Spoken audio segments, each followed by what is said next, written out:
Welcome to the Untold Arizona podcast, a series from KJZZ News. Hi, I'm Stina Sieg. Whether you were born here or you're new to the state, we're willing to bet there are some Arizona stories you may not know. Hoover Dam? Yeah, everybody knows about that. But we have a story about the very first dam. We're going to the Elvis Chapel. And no, it's not like... Mine is about to reopen in Skull Valley. Have you ever stopped in Dateland for a date shake? The Tupperary Bean weathered Arizona summers for And how are archaeologists tracing ancient turquoise back to its source? 1960s. And while not as famous as Tombstone, it was just as bloody. This is Untold Arizona, and this episode is called Due South. We're heading to Mexico. This first story is a mystery older than Arizona itself. For more than 50 years, historians have been uncertain whether the body of a famed explorer from the Spanish crown was actually who everyone assumed it to be. KJZZ's Michelle Marisco reports on how a single clerical error led to a centuries-old mystery in northern Mexico. This is the story of two men who died 250 years apart, one in what's now Mexico and one in what's now Arizona.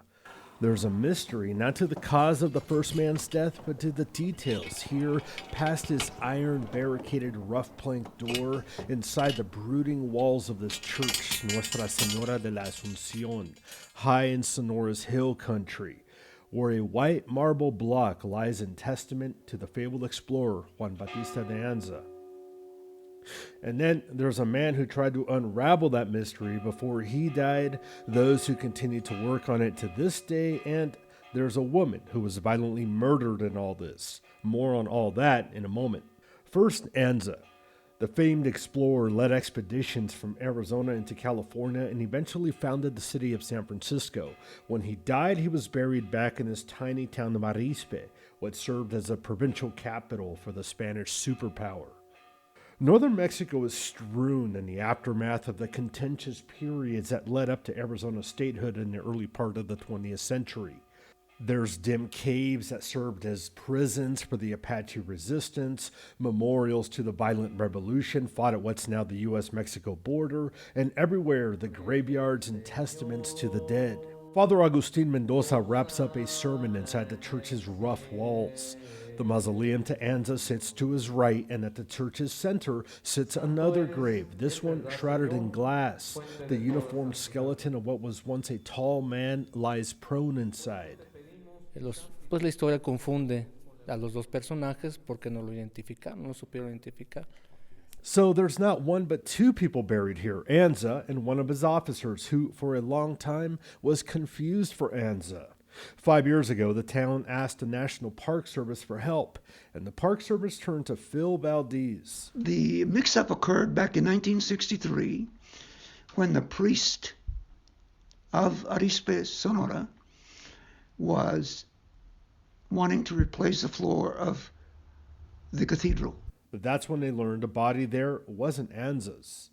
And it wasn't until 2013 when Valdez says his expedition found that Anza was actually buried to the side of the church. I wanted everything that was going to be done accurately, correctly, if you will, with no embellishment. Tell it like it is. Which is going to be tough. This story started in the 1700s, but it's still growing. En el interior de un domicilio ubicado en la calle Hidalgo fue encontrado sin vida el cuerpo de la Arizpe's town historian, 72-year-old Carmen Payat, was murdered at her home here 2 years ago, and the only private museum dedicated to Anza just across the street from the church is now a locked-up crime scene. All of which leads this story up north of the border. Anita Badershire is the Park Service's interpretive officer at Tumacacri National Historic Park. She succeeded the man many credit with trying to tell all of Anza's story, including where he was buried. Dan Garate wrote one book. And the second book would have been featuring the history most relevant to our area right here that people are really interested in. But unfortunately, Don died of very aggressive brain cancer in 2010 and never was able to complete more than, I believe, 2 chapters. We may never learn just who is buried beneath that white marble block in Nuestra Senora de la Asunción. Father Mendoza says Mexico is still working to secure the authority to dig there. And there's another problem. Es que nosotros estamos parados sobre un cementerio. Si nosotros excavamos aquí, This church was built on top of a cemetery. If someone starts digging into the floors, they're going to unearth even more of the dead. Reporting from Arizpe, Sonora, Michel Marisco, KJZZ News.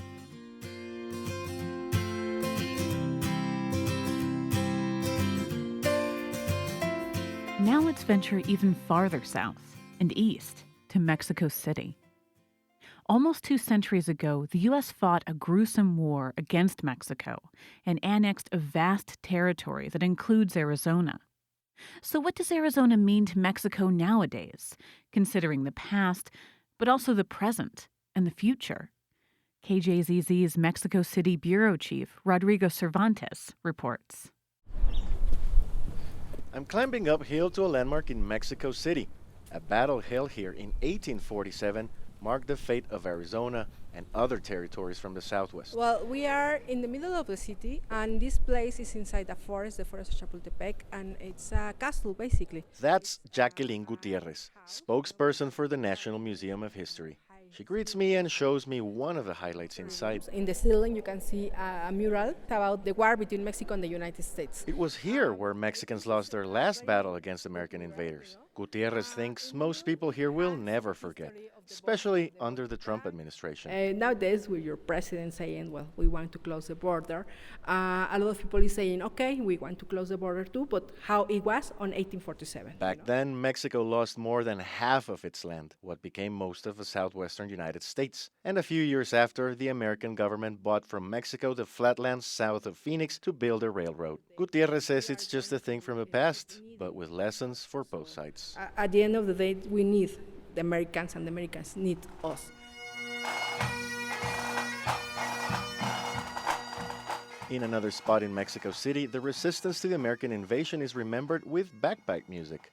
It's an old convent turned into a museum, where another important battle was fought. Pero curiosamente los franciscanos tienen puntos bastante estratégicos. Aymara Nishimura tours me around the National Museum of Interventions.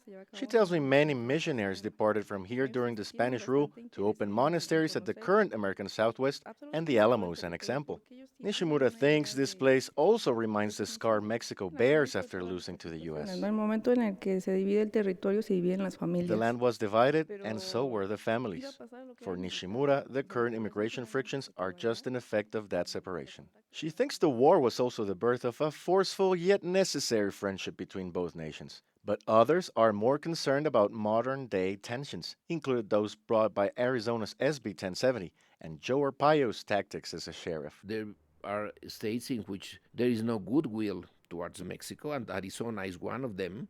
Sheriff Arpaio is a real product of some segments of the Arizona society that dislike neighboring Mexico. That's Lorenzo Meyer, a researcher in Mexican politics specialized in U.S.-Mexico affairs. Meyer says Mexicans and Americans have to accept that the border can't be arbitrarily closed. Both nations need to solve shared problems like drug and weapon trafficking and be accountable with the original inhabitants of the border states. Mexicans fought against Native Americans, as well as the U.S. In Sonora and Arizona, we have the Yaquis. We took their land and make their life miserable. Juan Carlos Romero Hicks is a federal senator from the state of Guanajuato, one of Arizona's current closest partners in Mexico. He thinks Trump's rhetoric towards Mexico has put salt on an open wound. When you refer to the connection among these two great nations, it's always a point of conversation.